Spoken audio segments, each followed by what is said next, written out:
Everyone's expecting. If you know them well, you as I say, welcome friends, you know, unity and all that. It isn't what you know. Operation Encore is a 501c nonprofit that is helping veterans turn into rock stars every single day. You can learn more about what Operation Encore is doing by going over to their website at www.operationencore.org. That is www.operationencore.org. If you can give them a hand, just click that little donate button or follow all of their social medias and learn exactly what they are doing to change the lives of our veterans every single day. Hey, welcome everybody to Spirits and Story. That's right. New name, amazing show. And man, it just worked out perfect because back when I was looking for guests, I came across this gentleman called Podmatch. And man, as soon as I read his bio, I knew we had to have a conversation. So that day has finally arose. So today we are going to bring on Dominic Guglielmi. He is widely considered one of the most prolific and knowledgeable collectors of Blanton's bourbon. He has amassed a nearly unrivaled collection of known Blanton's releases, including nearly all extremely rare and limited bottles. Let's bring on, how's it going, man? Hey, Donald. Going great. Thanks for having me. Oh, man, it's my honor, man. I read a little bit about you, and I was like, man, we have to have this conversation. Well, I appreciate that. I've done one thing good in my life, apparently, and that's collect Blanton's bottles of bourbon. Well, I mean, anybody that knows anything about bourbon, I mean, you don't have to be an expert to know that the collection you have is amazing. I mean, just trying to find a bottle is tough, you know? Yeah.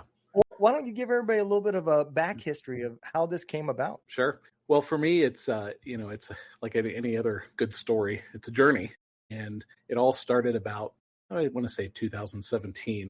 I wasn't a bourbon guy. I never grew up in my adult years drinking bourbon. I just beer, occasional cocktail, what have you. I knew what it was. I knew it was a whiskey or a type of whiskey, but I probably only ever had Maker's Mark and never really enjoyed it for the most part, from what I can recall. Mm-hmm. I never gave it a chance. Well, obviously, over the past 15 to 20 years, bourbon has exploded. And so as, friends and family, just anybody has started getting into it, I took notice. And I think it was my old boss, so I know it was my old boss, who asked me, if I'd ever tried Blanton's. And it was a brand I'd never even heard of. And so I tried it, and it was good, like, as good as any others I'd tried or sipped on at that point. But more importantly, she gave me a bottle of Blanton's. And so I was kind of enamored. It was something that everybody sort of gravitates towards. The listeners that don't know, it's got a horse on top, and they're collectible, and the bottle kind of looks like a grenade. And, it was just something that what draws most people to the brand is the look of the packaging. So that really I fell in love with it like anybody else for that kind of vain reason. And then after that, I finished the bottle and I wanted more. I'll get another one. I think I probably wanted to start collecting the letters. Each horse stopper has an individual letter, and they spell out Blanton's if you collect them all. And so I went to look for one, and this is 2017. So it was probably before bourbon hit its real highs in the COVID time. It was something when I couldn't find it, and I looked everywhere on the internet. I started finding it, double, triple what standard retail pricing would be, and that kind of shocked me. And then I discovered other varieties of it, and there's 7 currently produced varieties of Blanton's. Up until recently, all of them, other than the original Blanton's, are distributed internationally. More recently, they've started carrying a few of those here in the United States. So I had this quest to obtain them all, like a Pokemon journey. So with that, I basically started, finding those, and two or three of them were Japanese exclusives. And I was doing a lot of travel at the time to Japan for business. And so that seemed like a perfect fit. I could hunt Blanton's while I was there. And I did do that quite a bit. But soon I had all 7, soon it was like, I've got the lineup. I've got them all. Yep. But one thing bothered me, and that was during my quest and my searches for Blanton's, or, just seeing other people's social media posts, I'd see these bottles that were strikingly different than the normal Blanton's bottles I was used to running across, and they were fancy labels and things like that. And I quickly realized they were part of festival bottles or limited releases done for festivals, things like that. Mm-hmm. So I wanted to start learning about those. And so that led me to cataloging the brand. And so my first kind of forte into collecting beyond that initial lineup, the 7 produced varieties, commonly produced varieties today, was really kind of just let's catalog the brand. I'm not going to be able to buy these. They had crazy price tags on them. Yeah. So that was where I started. And I launched a website and really that's how my journey began. Well, I can vouch completely because the only Blantons I've ever found are usually behind a case sealed with an iron guard. They kind of look at you like you ask, can I see that bottle? And they kind of look at you like, no, you can't afford it. Yeah. It's interesting. There's really two experiences people have. If you live in a liquor control state, such as I'm in Ohio, the state regulates the pricing. So Blanton's is going to be available for $65 on the shelf. If it stays there more than 10 minutes, that would be shocking, and so it flies off the shelf. You can't find it here ever unless you get really lucky. At a state that doesn't control pricing, you get into your Washington, New York state, for example, you'll find it on the shelves at $200, $300. So it's they price it, and they're just waiting for the person to come along who's, from a state like mine who can't believe they're seeing it, and they'll pay crazy price for it. And that's a whole topic in itself that I write about a lot in a book that I just released about the brand. And that's the polarization, the hype, the hypocrisy. It's a brand that it sparks emotion in the bourbon community. And that emotion ranges from complete adoration to absolute spite and misery and hate. It's a very interesting brand. Well, I'm going to tell you, everything in life has to have balance. So, nobody would care if everybody loved it. It would kind of lose its luster, but if you got equal balance between haters and lovers, everything's in perfect harmony. Yeah, no, that's absolutely true. And it's I mentioned my journey, so the other end of the journey where I'm at now, after I've collected all of these rare bottles and expressions, I ran out of sort of the fun was the collecting, right? It was the ability to sort of obtain and then covet and have it. Once that ran out and there was nothing else to sort of find, I decided to write a book. And as I mentioned, that's what I've recently published. In that book, and to your point a moment ago, I really tried to take a fair look at the brand. I admit I am extremely biased when it comes to this brand. At the same time, I do recognize all the counterpoints and the people that have, challenges with sort of how Blanton's is interpreted within the bourbon community and so forth. And so the book is more historical than fanboy. I can absolutely say that. It is written from the standpoint of, let's look at what this bourbon has done for the bourbon community versus, it's great, it's the best bourbon ever. It's not. I mean, you're not going to find that written in the book. In fact, I write just the opposite. I write that it absolutely isn't the best bourbon that money can buy, because it's not. Now, at one time, it probably was when it was first introduced. We've come a long way in the bourbon world, and now it's a decent middle tier bourbon. And so I get into that. I get into that whole sort of polarization of the brand and its impact on American history. And in fact, that's the bourbon history. That's, I guess, the secondary subject of the book is really the impact it has had on the industry. Yeah, I mean, we're not talking about a new company. They've been around for a long time. Yeah. And the one part I've never really figured out completely is, where does the tie with Blanton's and Buffalo Trace? How do they tie together? Yeah, it's a great topic, and it's a bit nuanced. There's some levels to that. So probably the best way to describe it from today's perspective, as far as what's happening, Buffalo Trace is producing Blanton's, but they don't own the brand. So it is a contract-based relationship. And so the brand owners for Blanton's is a company called Age International. Age International is a small company based here in the U.S., but they're owned in whole by a Japanese company. Yeah, a Japanese company called Takara Shuzo owns Age International. And so Takara, very big spirits importer, exporter, distributor, producer in Japan. They bought Age International back in 1992, if my memory serves me correct. when it was originally sold to them, is back in '92. So yeah, they currently have that same relationship they maintain all these years. So Buffalo Trace gets all the credit. Everybody says Blanton's Buffalo Trace, Blanton's Buffalo Trace, make more of it. Buffalo Trace actually controls very, very little with the brand. They get all the fanfare, but they are really just producing it on behalf of another company. This is kind of how it boils down. Kind of like a licensing agreement. Yeah, absolutely. And so it's and that other company, Age International, they like the relationship. They like not being out there in front of it. They allow Buffalo Trace to, get all the laurels and the praise and the, and I guess hate too, but very much behind the scenes. And that's not the only brand that is produced in this relationship. There's also Elmer T. Lee Bourbon, Rock Hill Farms, President's Reserve. Are you ready to experience the power of military community right from the comfort of your living room? Introducing Military United podcast streams, now available on the Roku channel. Get ready to dive into a world of incredible stories, inspiring discussions, and the best entertainment the military community has to offer. With our veteran podcast host, you'll gain insights into the experiences that have shaped our heroes. And that's not all. We've got a lineup of talented veteran musicians playing rock, country, and more.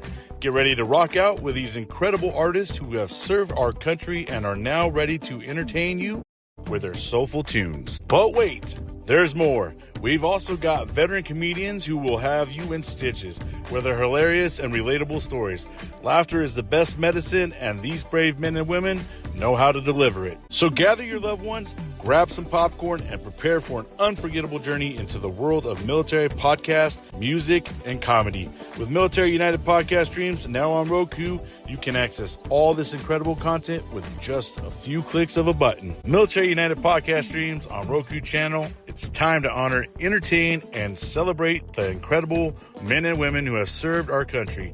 Join us today and experience the power of the military community like Ancient Age is another one. So those are all part of Mash Bill number 2, which is the recipe that Buffalo Trace is using to produce all of those bourbons. It's the ingredients. And those are all owned by Age International. Okay. Wow. Yeah. That part I did not know. That is interesting because, yeah, it would make sense that, you just increase the amount a tad bit and you still control the price somewhat and, the bottom dollar. But I think that would kill the brand.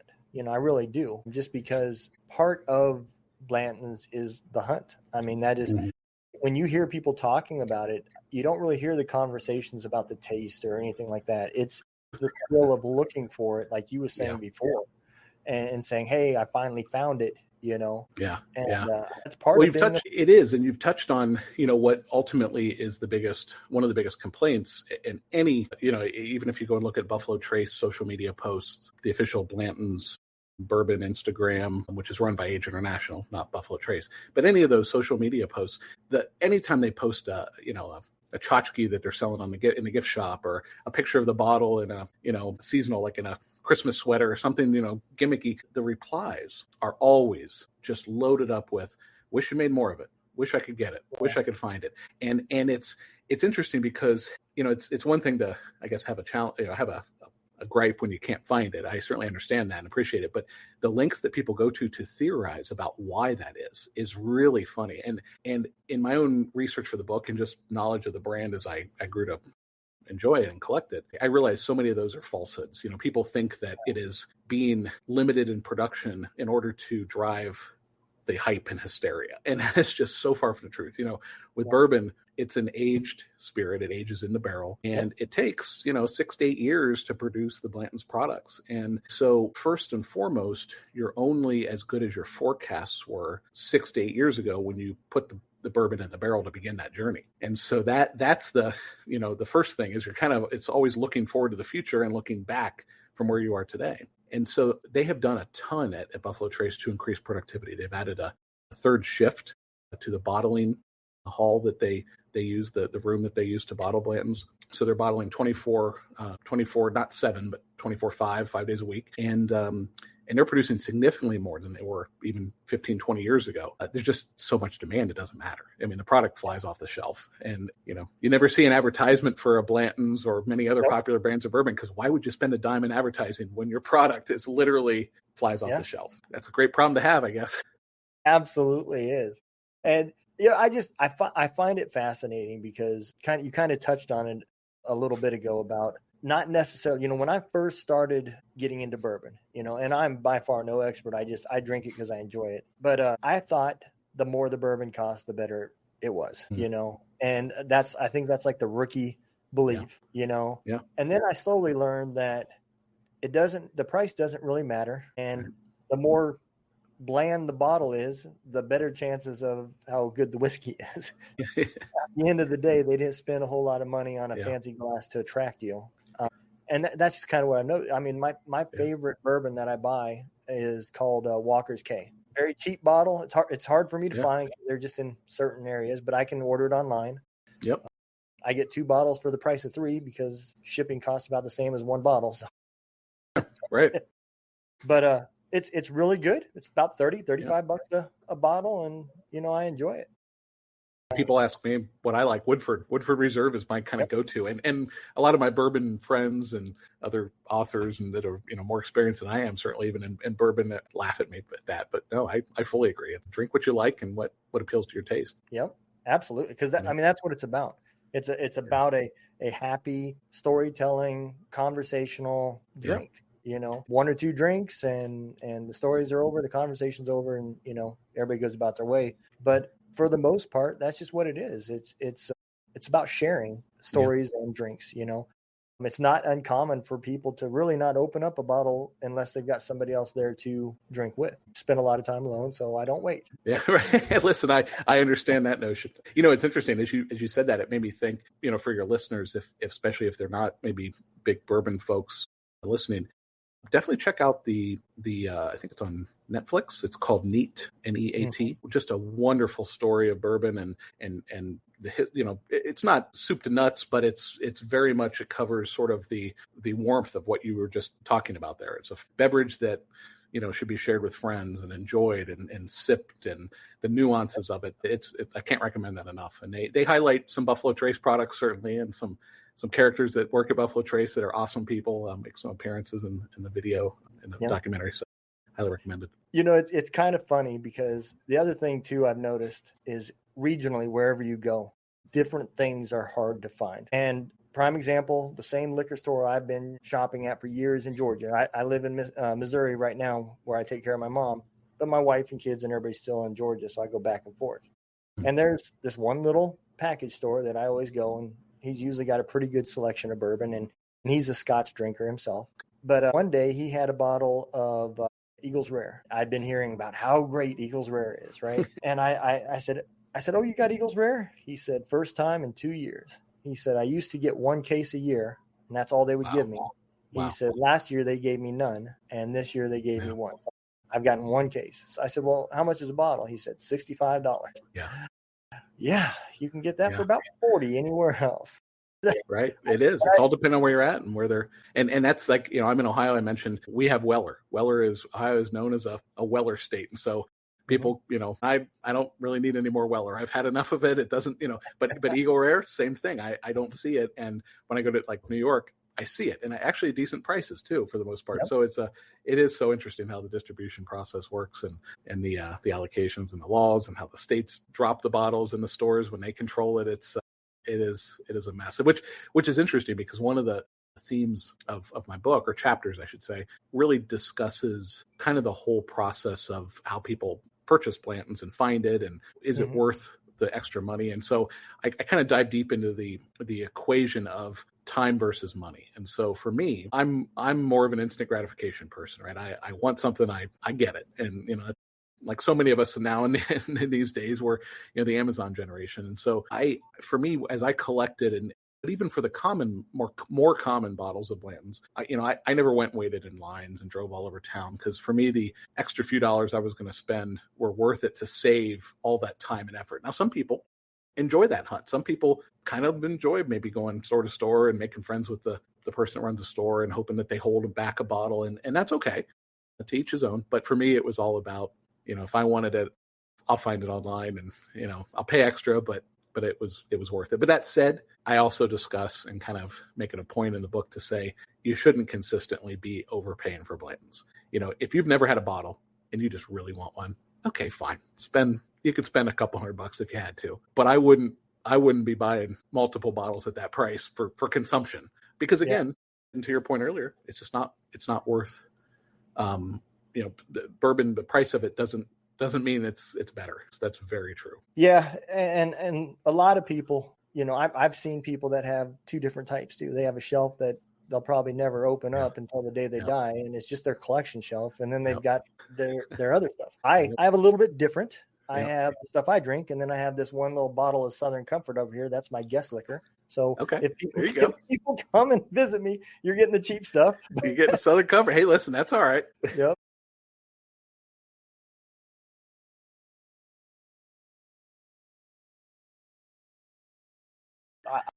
It reminds me of the Jack Daniels conversations and the arguments there people have about that. So that's the beauty for me. I'm a one-trick pony. I'll drink anything, and I wrote this in the book. I'll drink anything, but a lot of times, and I can probably say this for your audience because it's not the core bourbon audience that I run into on similar interviews and podcasts, but I'm not really a bourbon guy. I love it. Any alcohol is good to me. Yeah, I do think whiskey's better than vodka. I'm not totally a kid anymore. But I got into Blanton's on the collecting side of it. I acquired the bottles I acquired for the collectability of it, and people can argue that that's dumb or whatever. But for me, that's what got me into it. And I don't own a lot of whiskey. A lot of people, if you look at their basement bars or man caves or what have you, they're going to have a whole variety of stuff. You don't see that with me. You see a lot of Blantons and a lot of very rare Blantons, some that only maybe a few bottles are even known to exist in the world. That's all cool, but you don't see variety. And it's because at the end of the day, I'm going to buy a Woodford. I'm going to drink it. I don't have any. And part of it is I don't want to get into another brand because it'll be the same thing, right? Taylor, for example, another Buffalo Trace product, has a whole lineup, very expensive, some of them. And, if I get one or two, I got to have them all. So I just avoid the whole thing. I went all in on Blanton's, and here I am. Yeah. And I mean, you went all in on probably one of the hardest to find. What is that one bottle that you were just struggling to find that you finally located? That's a good question. So there's first, to answer that in a long-winded way, the brand itself is challenging to, if you kind of say like, how do I collect them all, or what is a full collection? A lot of these other brands, if you look at, Pappy Van Winkle, or I mentioned E.H. Taylor a minute ago, there's relatively small set of bottles that are produced or varieties that are produced. Certainly there are nuances over the years. There's very special one-offs, especially in the Pappy world. But Blanton's over the years has really catered itself to these, as I mentioned earlier, festivals and special bottlings and events and private label. So there's just a lot more of them than what I've seen with other brands. So yes, I did pick a tough one and obviously it's super popular, which made it even harder. But to answer your question, there's probably two or three, what I call the real unicorns of Blanton's. And, the unicorn term is one that in the bourbon world, people refer to in different ways or use that term in different ways. One is if they find a bottle they've coveted forever, might not necessarily be rare, but maybe it is in their state or what have you. It's a unicorn to them, right? That's fine. Others may value the term a little bit more as this is a bottle that's very rare. A Pappy maybe would fall into that. But then the bottles that I looked for that I struggled with, frankly, almost half of them probably qualified as unicorns. Things that were bottled in 200 to 600 bottles and sent to Europe 10, 15, 20 years ago. How many of those exist still that weren't drank at the time? Of course, they're all in Europe, so they have to make their way back here. But then even within that, there was exceptionally rare bottles. And so the Sterling Silver Edition is probably my number one answer as far as what bottle I most covet or was the hardest to find. But what was interesting was when I found one, there's only 15 known to exist with collectors. 100% sterling silver. You can see pictures on my website, warehouseh.com.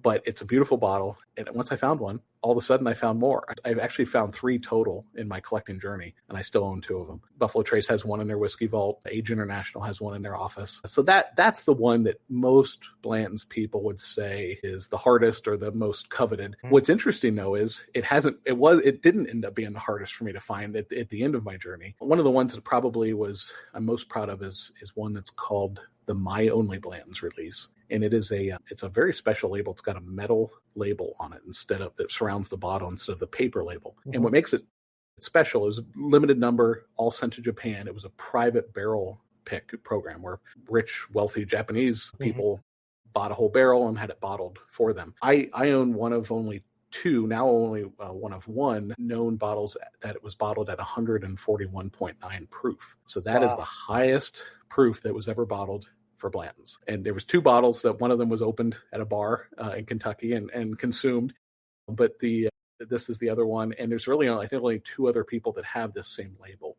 It's a beautiful label, and it just, it's a special bottle. So that probably was one of my hardest ones to find and track down. And when you think about it, you think, gosh, only two or three others out there that are known to exist still. It just makes it pretty special. No, I completely get that, because again, part of it is I kind of relate it to the kid at the toy store. They've got this image of what they want, and when they go in the toy store, they're hunting it. Well, I kind of feel that same way when I go into a liquor store that I've not been into. Yes. My mind always wonders what is out there that I don't have. And it just makes it fun, And then, I recently got into another side of this. I bought one of those little decorative charcoal oak barrels. I had at the time it was Two Drunk Dudes. Yeah. I had that label put on the front of it. And I've got a buddy of mine who makes some really good moonshine. And for whatever reason, he cannot sell the middle part of that run. Everybody wants that 140, 150 proof gasoline that they're drinking. And so he sells me the 90 to 95 proof for $60 a gallon. And so I turn it into bourbon. I put it in the little barrels, and I try different things. And whenever I go to experiment. Yep. And whenever I go to these military events, these little festivals and stuff, I hand them out to other soldiers that I've talked to online that I know, and I give them a little pint bottle of what I make. I don't sell it, it's I share it, and it's just a lot of fun because I enjoyed that part of it. And then we get to share it with another group of people that, have similar stories. Yeah. I think it's a great hobby. It's a great way to have conversations.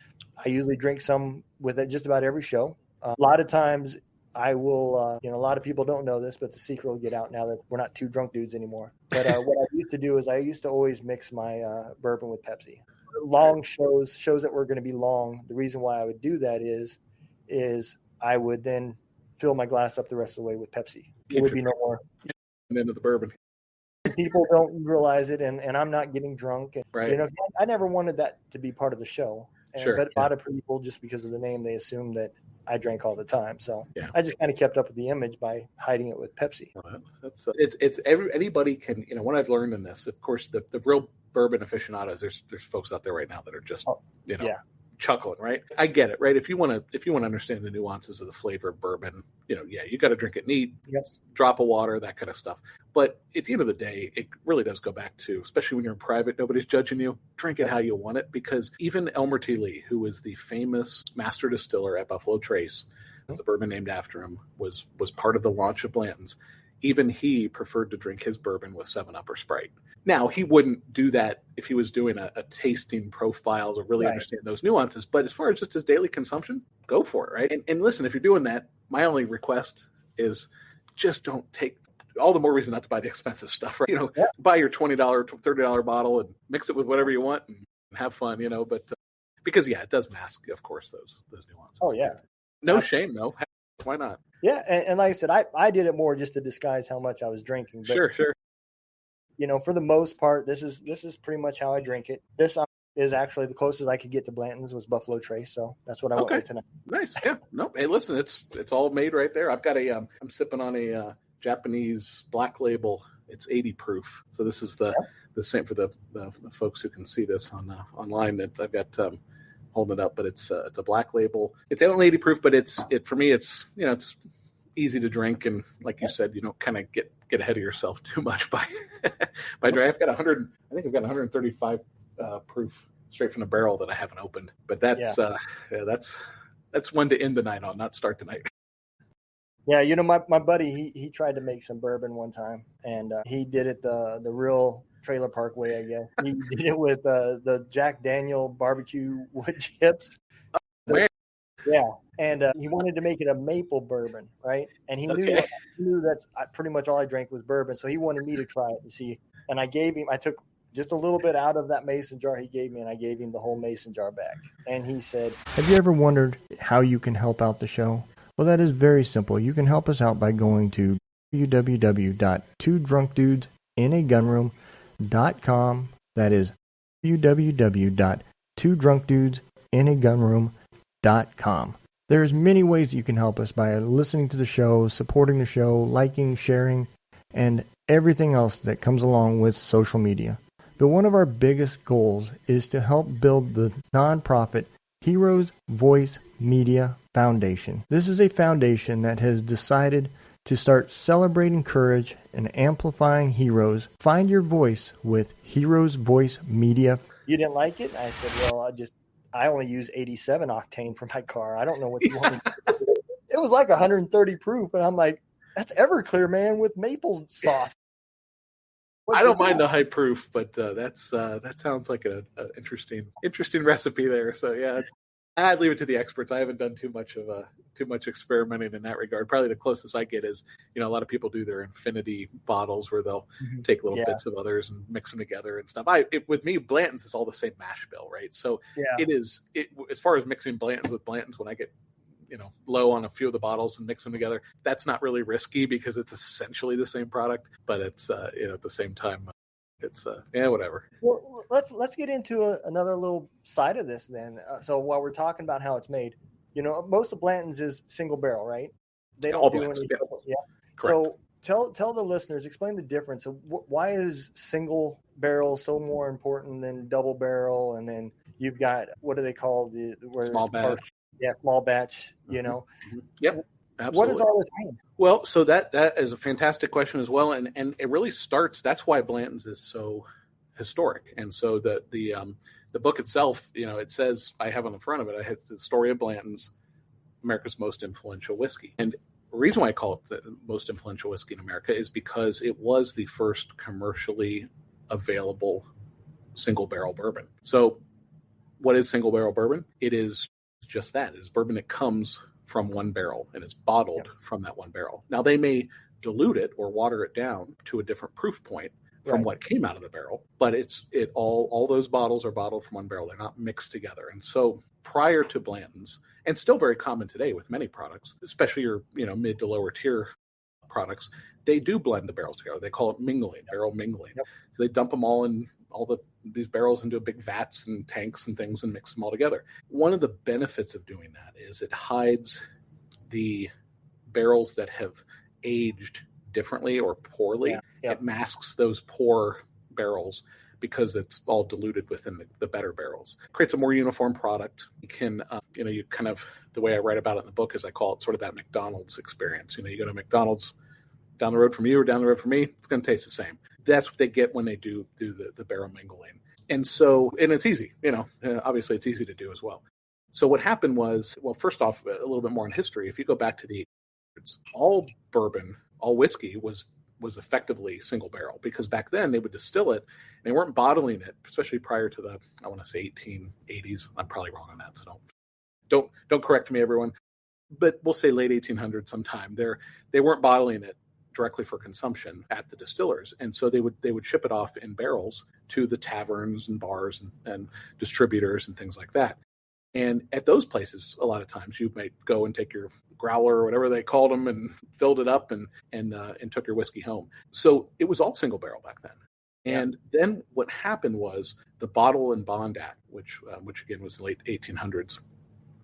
One of the reasons why that act came to be was it allowed uniformity. It created uniformity. There was a lot of nefarious people in the whiskey world back then, and they would create products that were counterfeit or substandard or maybe adulterated with other products. And so they created this bottle. The government had the Bottle and Bond Act, and it allowed for this whiskey to be more regulated and more standardized. And so with it, the idea of mingling barrels together became preferred. It was legal, and it created consistency, and that consistency resonated with consumers as quality versus a product that varied drastically. A piece I probably failed to mention is every barrel ages differently. And so that's why, again, you have different characteristics on how the barrels age and the flavors then. So you fast forward and you say, okay, barrel mingling became popular and that's kind of the standard.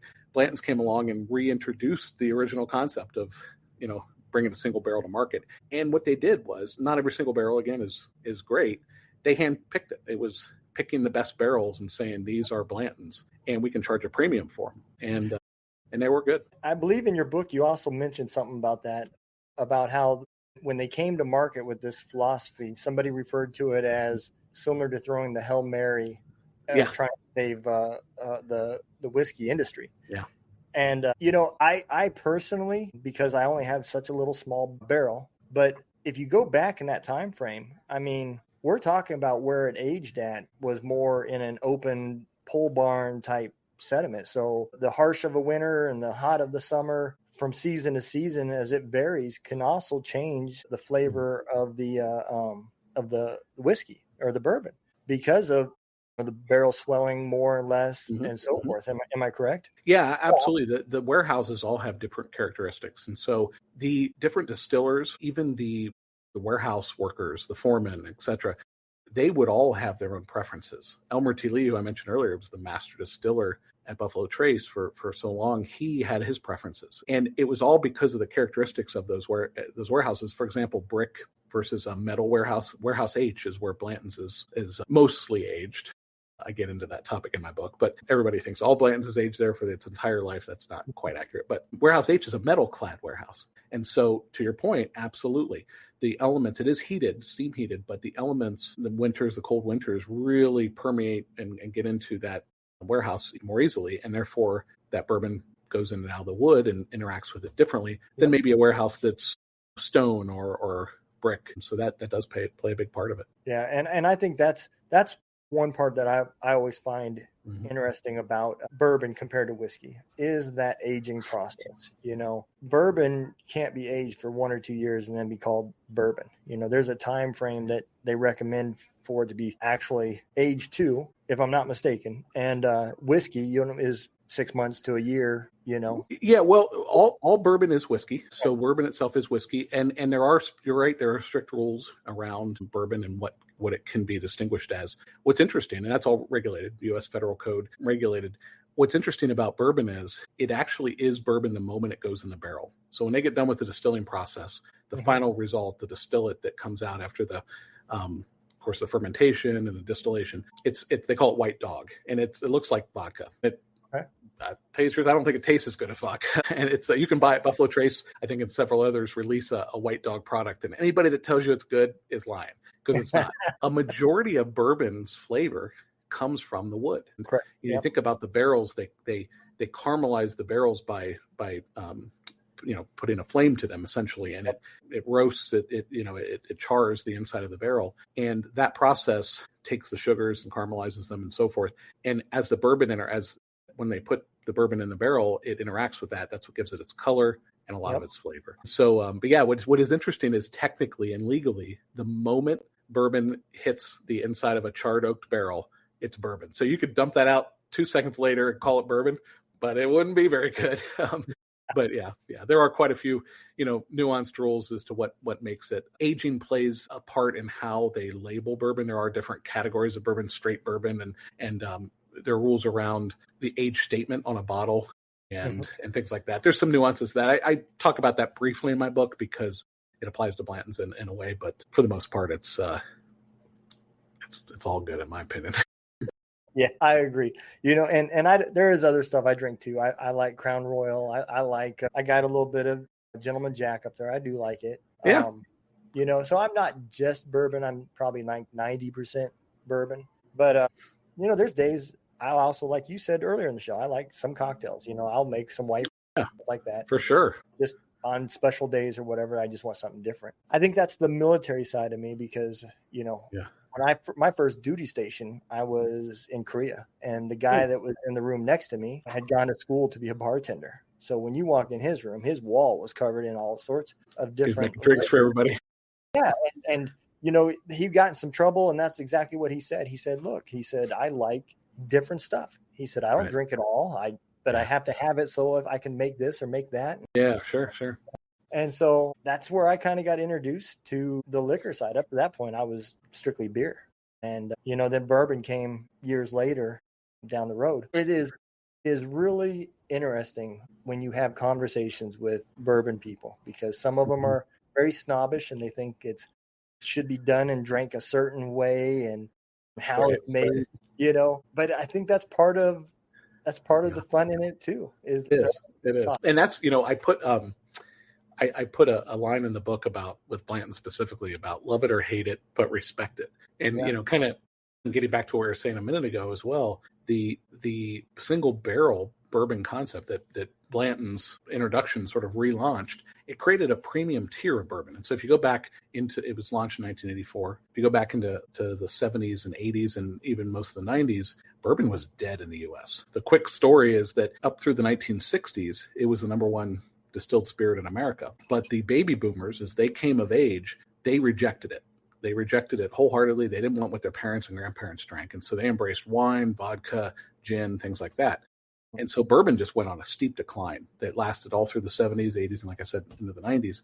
And so that is where you see things like the Japanese investments into companies like Age International and Blanton's. And you also see this idea of Blanton's coming to the market in 84. Nobody really wanted bourbon. And here they were introducing a premium bourbon, which sold at the time for about $25. And other bourbons were certainly less than $10, $6, $7, $8 range. Mm-hmm. So it was geared towards a premium, an audience that really wanted to go in and want to buy something top shelf. That seed they planted when they introduced it led to other single barrel products that Buffalo Trace later introduced, and then also other competing distilleries introducing what you mentioned earlier, which was small batch, small batch is really just a more controlled barrel mingling. There's no rules around it. You might take 5 barrels, you might take 100, but it's going to be a more controlled process, more of a premium product like a single barrel, but a little more regulation than just dumping a whole bunch, a whole bunch of barrels together. So small batches started coming out. And by the mid 90s, the people were starting to take note. It was starting to become something where people, in the elite circles in New York and Hollywood started to kind of see bourbon at this higher level. It took another 10 years, but starting in the it really started to get a little more attention. Hollywood started bottle placements in various movies, things like that. And then it just boomed, right? So I'm telling you the Super Reader's Digest version, but what my book tries to encapsulate is that history in saying that, look, forget about what you think about Blanton's today. And maybe you love it, maybe you hate it, maybe you have no opinion, but respect the history where it was sort of the catalyst that led a lot of other things to happen, which eventually collectively helped bring bourbon back to where it is today. So I'm not giving it all the credit. I don't think it's, one single thing that happened, but I do think it was revolutionary in that regard and historical. Yeah. I mean, look, in business, at the end of the day, if you don't change and adapt, you will die. And there's been so many businesses out there that have proved that theory. So you have to give them credit, just like you're saying, because they were the only ones that were making a product just like this and changing the way it's perceived and bought. So you have to give it credit. The other thing I kind of want to dive into is your book, because I am currently writing 2 books. One is a fiction. One is kind of the history of my PTSD and how things went. It's more of something I wrote for my kids, and they decided they wanted me to publish it. But it was giving them answers to what had gone through. The thing even though that was so personal to me, I still found how challenging it is to write a book. Yeah. So even with all the knowledge that you have, how hard was it still to get through the book? You summed it up right there. Let me answer it by saying this. I've thought about writing another book, but because there's no subject that I can think of that I'm as knowledgeable about as I was with this, I can't figure out where to get started because it would be even that much harder. And so to answer your question it was extremely difficult. I think that what I did was I'm a little focused. I do a good job of focusing on the end goal and recognizing that I just don't want to fail. And so early on when I said I was going to do it, and then I told a few people I was going to do it, I realized that I'd locked myself in, because I wasn't going to be the guy that said, I'm writing a book. Yeah. And then I didn't do it. And so I kind of just had to do it. And so, I committed myself, and it went through its ups and downs, I'm sure. And you've gone through it. And, there was days I can tell you, there was days that I couldn't get a word out, and I'm just sitting there struggling. And then there was days where I was Shakespeare, just flowing, just flowed from my mind. And there was times where I'd go through, I was really big into sort of iteration and going back and redoing things and rewriting things, and not just always feeling like I got to keep going, but continual improvement of what I've already done. And in that, I had same thing. I had frustration, but I also had days where that were just, I'd rewrite something and it was just the perfect pair. And I would jump up literally and just be like, yes, that's awesome. So it was, just a lot of that, just iterative, keep, I mentioned to you before we started up the podcast that I left my corporate job about a year ago, and I had a few months before I started a new gig that I had the luxury of just being able to sit and write. And it was during the winter months, and I was able to just kind of hash it out, and hours and hours and hours a day. But it was exciting, and it was fun. And you know what? I'll say this: I didn't realize. Obviously, I didn't realize how much work it was going to be, but I didn't realize how much work it was going to be after I got the manuscript done. I was only 50% done with the journey. The whole publishing and getting it printed and getting it, that was in itself, the layout and design. I mean, every bit as challenging as just getting the words onto paper for the first time. So it was a journey of learning, and that's probably why I haven't started to write another one, because I'm just like, oh, I know what's ahead of me if I start this. Yeah, it is. I'm telling you, it is challenging. And that fiction book that I'm writing, there's just days where I'll go to start writing and I can put myself in these characters and things just start flowing. And then there's other days where I'm just like, I don't know who the hell you are and why am I doing this? Yeah. I just have to put it down and find another day that I'm in that moment. That's amazing. You're doing both, though. I mean, I of course, nonfiction was my journey, and so it was a lot of research and just being able to organize ideas and concepts on what chapter flow would look like and things. But I can only imagine the fiction writing journey. It's hats off to you, because that takes creativity beyond, I think, just being able to articulate facts in a narrative that makes sense to people. Well, for me, I think, it wasn't, because I kept it military related. The theme is it's about some 5 people that have a separate mission. They're out of the military, and they're helping out with a nonprofit company that tries to bring people back that are being human trafficked. All right. At the same time, each one of the individuals on that team have another agenda, another mission to deal with their life, of why they're there and everything else. One of them, he's seen something in the military and they kind of put him out, said that he was mentally unstable and they kicked him out of the CIA. And so he's trying to investigate why all of that happened, at the same time using the nonprofit to go to places to help out with human trafficking and do his investigation. So it's things, because I worked with a lot of special ops kind of guys. So I'm familiar with that. So some of it's fiction, some of it's things that I've seen. And but that's good. If you can weave in, you can weave in those journeys and those experiences you've had. It helps the pages flow. It helps the characters develop, I'm sure. And that's, that's fascinating. That's, it's neat. You didn't ask for my advice, but the only advice I would give to anyone, no matter where they're at, beginning, middle, or even into their writing journey, is just write, just do it for yourself. Don't do it for anyone else. Don't think about, I never wrote the book thinking how many I would sell or how successful it would be.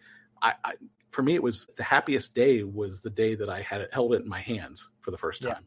That was all that it mattered. And I knew, probably, especially with the level of photography and things that I had to put into my journey and legal opinions and things like that, I knew it was probably not even going to make money, which is a really dedicated journey if you're going into writing. It's been better received than I had projected, so I'm glad I kind of lowballed my estimates. But again, it wasn't done for money. It wasn't.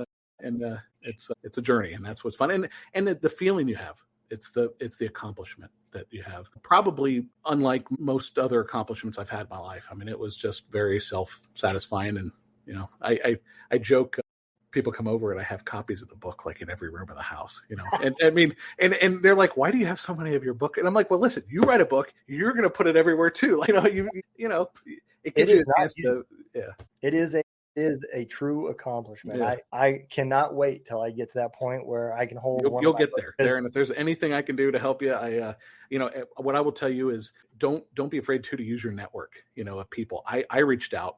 The foreword for my book is written by somebody named David Jennings, and he wrote, I tell people in short, and I hope he doesn't get offended by this, I tell people he's the me of Wild Turkey, or I'm the him of Blanton's. He essentially is a Wild Turkey geek, and he is even into their brand, I think, more than I am into Blanton's. He Wow. has a very active blog, very active social media, very nuanced. I kind of just collected the bottles, wrote a book. He's into Wild Turkey, but Dave's a great guy. And he is, in fact, I get to see him next week, which is exciting. First time I've ever going to meet him in person. He wrote the foreword, and I reached out to him because he was I reached out to maybe 4 or 5 notable whiskey authors, and he was the only one that responded.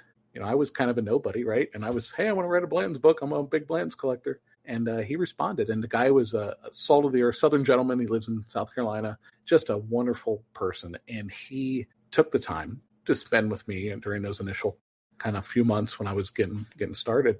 He said, look, tell me what you need or how many questions you have. And that really helped me. And that's so yeah, let me know if you ever need anything, because it is a journey. And I think it takes a network of people to tell you to keep you going, but do it, because the end is so satisfying. That is actually the final project of our nonprofit that I have. So the nonprofit that I started helps veterans use media as therapy. So we have a radio station that plays nothing but music from veterans that are trying to become musicians.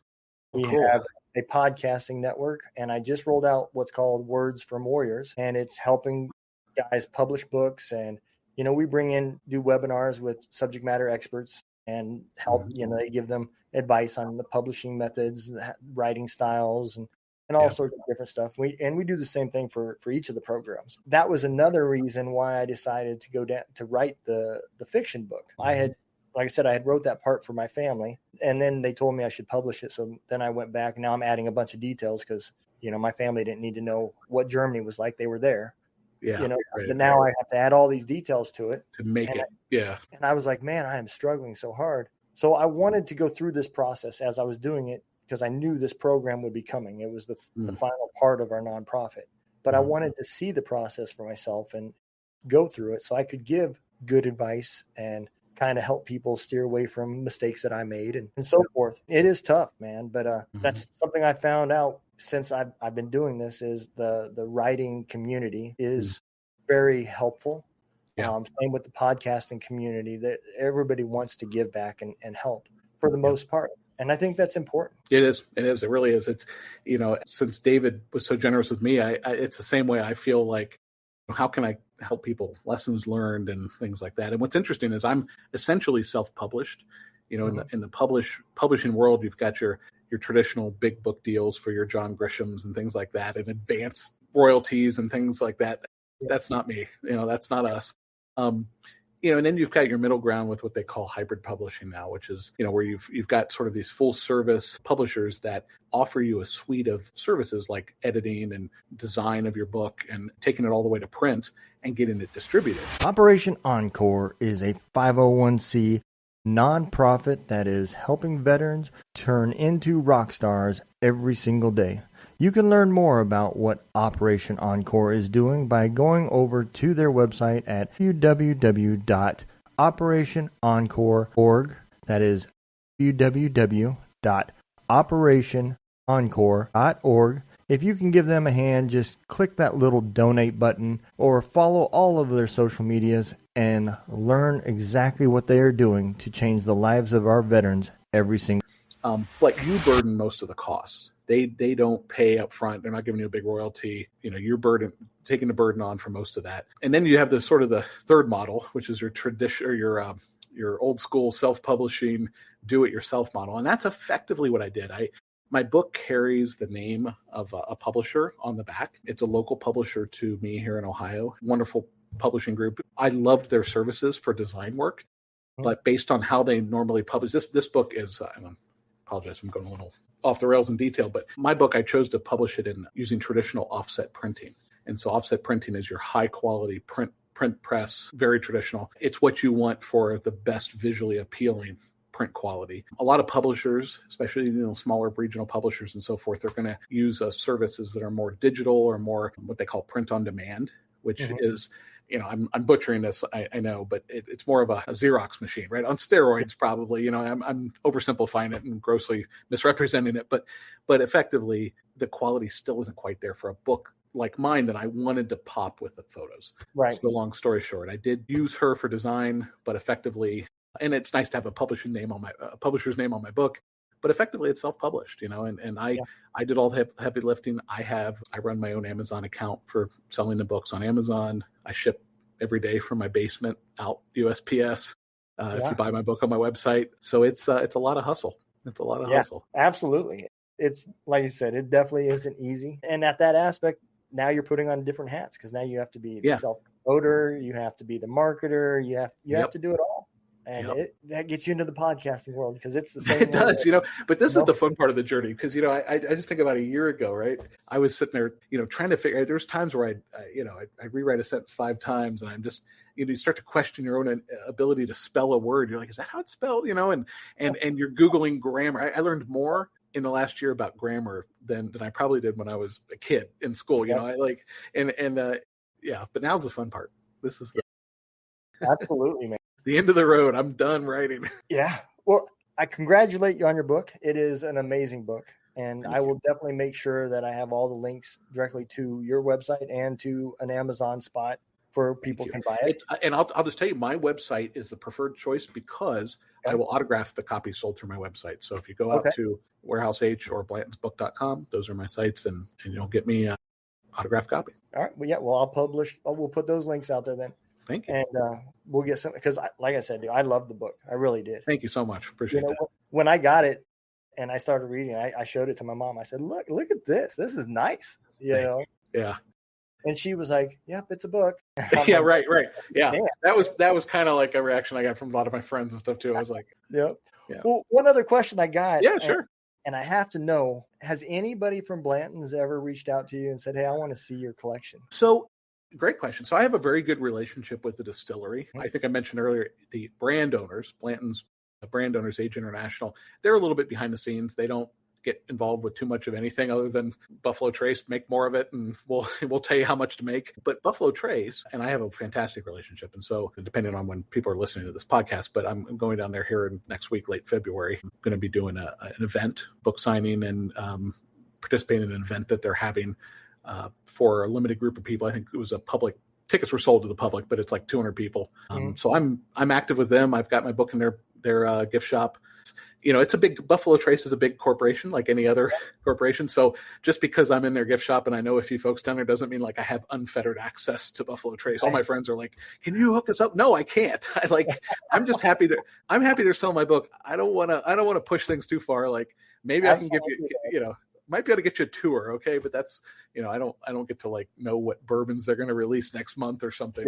They're not spinning the wheel on the safe. No. That's so, I'm on there on the shelf right next to candles, in the the gift shops. But yeah, so I have a great relationship with them. They're awesome people. Their archives team I worked with during the book, but even more interestingly, their records aren't always that great. And so I work closely with them when they can't answer questions from people maybe like yourself. If you emailed them in with a picture of a rare bottle that they hadn't seen before, they might not have records of it. They'll contact me and say, hey, Dom, what is this? So it's a very, it's a really cool relationship. That is cool, man. Yeah. I reached out to them. My email probably went to their spam or something, but they haven't contacted me back. So that I don't have them on the schedule yet to get them on the show, but I did reach out to Buffalo Trace, but maybe after I change the name, because 2 drunk dudes in a gun room. Yeah. You never know. They might have turned them off a little bit, but we'll see. I can probably, at least give you a few names you could try. I don't know if I can guarantee anything. But. It's all good, man. I laugh, because I've reached out just as a joke, because in the podcasting world, I'm nobody, So I reached out to people like Joe Rogan and stuff like that. And I think my email just went to their spam. I'm gonna try another email address and contact them. Yeah. But, hey, listen, you got to shoot your shot though, because that is exactly what And you think about what we talked about earlier. With writing the book, I reached out to these authors, and there were some big names on that list. I won't mention them here. But I didn't get responses, and it took me just keep trying, and finally I got somebody who gave me the time of day, and it really paid off for me. And so you got to shoot your shot. Yeah, I mean that the sponsor I have, Operation Encore, that was the same situation. When I decided to start the radio station, I really didn't know anything about it. I just seen a problem and I wanted to fix it, and I didn't know about all the legality part. So when I reached out to Operation Encore, at first he was like, well, let me give you some information. You kind of digest it for a couple of weeks and then we can talk again. And I used a connection to even get to the guy. Right. Yeah. It turned out the guy's name is Guy. So it's a guy. But man, we've had a great relationship ever since then. And it was a perfect match. They had spent 2 years trying to find somebody that would play veterans music on a radio, and nobody even give them an hour. Wow. They said it could be 10 o'clock Sunday night. We don't care. Just can you play nothing but OE artists, that are veterans? Nope. And so when I wanted to do it, he was kind of like, this could be too good to be true. Yeah, right. Well, and what you're doing for the community, for the veterans, that's amazing. And think about those guys that are getting their music on the air, and that's really special. That's really neat. I love it, man. And that's another reason why I'm going to retire, is because I want to do that full time. Yeah. Well, it's awesome what you're doing, because I mentioned to you again prior to us recording here, but my grandparents are both World War II vets, so nothing but respect for military service. I got invited, because of the book, to speak briefly. I don't think it's like a big, UN speech, but to participate and briefly speak about Blanton's at a Folds of Honor event in Oklahoma City, or Tulsa, Oklahoma, later this year. So it's a big, 300-400 people type event, and they're going to have a Blanton's tasting and things like that. And so, Folds of Honor, of course, sponsoring military families and they're through scholarships and stuff. It's like anything, like the second the military is peripherally involved with, ex-military folks and charities, call me. I'm a sucker. And I'd be here if it were for you guys defending us. That's for sure. Well, I appreciate it. And that's exactly what it takes, is all these guys. And this is the way I look at all these guys had dreams before they went in the military, and they put those on hold to serve. And now that they're much older, they're at a disadvantage to try to make these dreams come true. It's hard to get labeled at 40 years old. There's, they don't see the dollar signs there, and it makes it tough. I used to work at a large corporation, and it was nice. One of the things, for all the different advocacy groups and things that companies have these days for their segments of populations, one of the ones I really resonated with was the veterans group, and they would have specific discussions around repatriation of the people into the corporate America and the lifestyle again, because it is very difficult when you have years of service. Even if you didn't suffer from a PTSD or something like that, you're accustomed to the sir, yes, sir, and the rigidity and to adopt and adapt rather to sort of the non-military lifestyle is tough. And we used to, I remember I had employees that worked for me that struggled with it, and they would even just their continual use of the military terms and the abbreviations and things. And I'm like, stand down. You don't need to, that's, you gotta work on that, but all that is great when there's services like yours and what you're doing and, what some companies are doing, because, that's needed, because the military it's so sad when you've got these folks that put their life on the line for our freedom, and then they come back and they don't have a future. They don't have somewhere to go. So it's anything we can do there is great.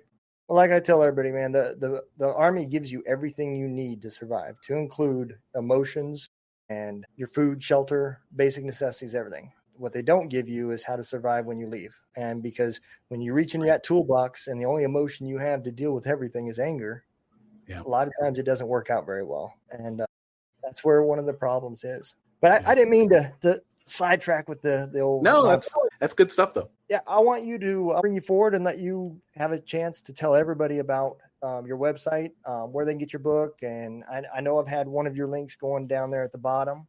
Yep. But give that chance to tell everybody, because I do think it's a great book. And I really think a lot of military people are going to relate to this, because there's a big boom with military guys and bourbon. You see it. So I think this is a good book, and appreciate the craft. Great. No, that's I really appreciate that. My primary website is warehouseh.com. That is sort of a catalog of Blanton's bourbon. It's got a bunch of pictures and information.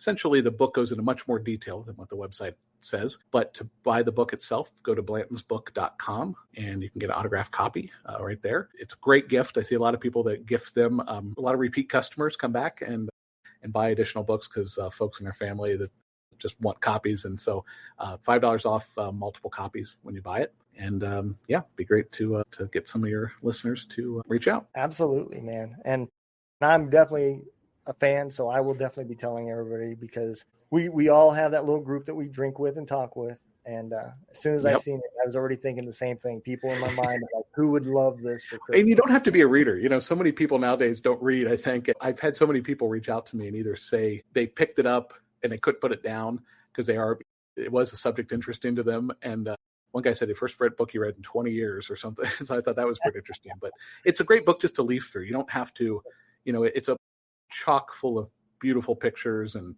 things. So if you just want to kind of thumb through it, that's definitely doable. You don't have to be a reader. Absolutely. Well, I'm going to put you in the green room, man. I appreciate you coming on. Thank you so much for having me. Yeah, absolutely, man. I've enjoyed this conversation. It's been a lot of fun. I learned some stuff too. That was great. Well, thank you so much, Donald. Really appreciate it.